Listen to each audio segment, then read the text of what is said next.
Hey, what's going on, guys? Caucasian Mark here, whitest dude on the internet. Today we are talking about a lovely thing called padding. Now, before in the previous video, you don't have to watch these in order, but padding and margin, you typically want to watch those one before the other because they're very, very, very important. It's not like you have to know how to do backgrounds to do this, but they're kind of two sides of the same coin, essentially. So before margins, you can move elements away from the top, bottom, left, and right of a page, or possibly another element, right?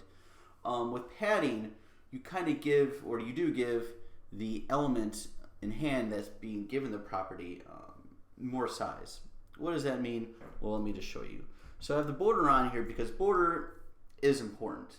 You may not like it stylistically, but it shows you what's going on with a particular element. So let's do margin bottom. Let's do 100 pixels to make it noticeable. Right there.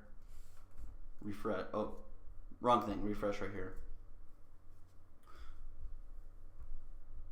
So you see the margin, that's what it does there. But what if I wanted to do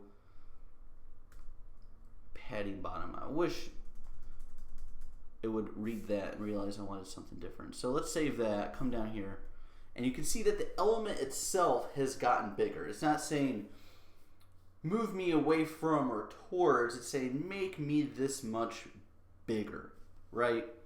So if we wanted to do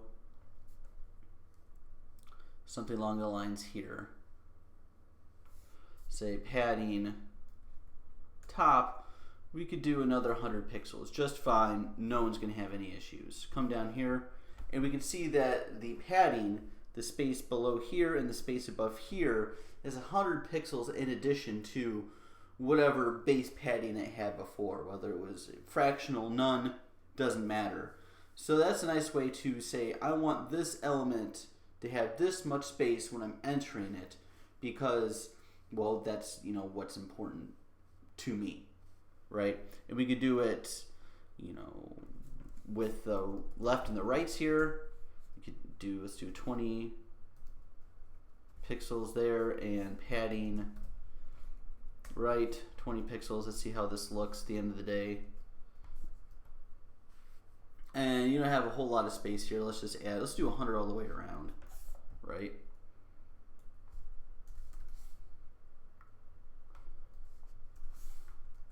Save that there, refresh it.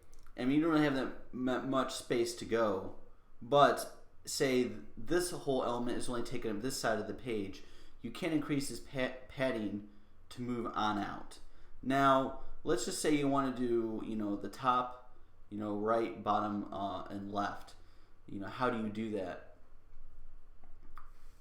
So you would come into just padding, and you follow the TRBL, so you call it trouble. So you could do something like, top 50 pixels,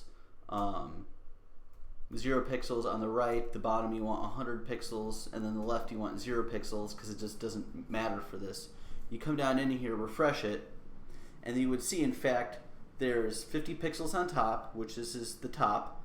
The right, there's no additional padding. The bottom, you get 100 pixels, and then the left, you don't get anything over here whatsoever at all. So if you're wanting to just write it in very shorthand form, this is another way of doing it. I personally like doing the top, bottom, left, or right, just so it's separated easier for me to look at, so I could tweak this little number here or there, because it could be very easy that you want 50 here, but you add it there, and then you style everything and realize, whoa, wait, I added 50 there, so you put it back here, then you have to redo the whole page or a part of it, and it gets annoying. So this is shorthand. I guess you would want this if it's the finalized product, just so the code looks easier, whatnot. But there's really no huge difference other than shorthand or longhand. The padding top, left, bottom, right, or if you want to just do it like this in the clockwise format here. But that is padding in a nutshell. It's fun, interesting.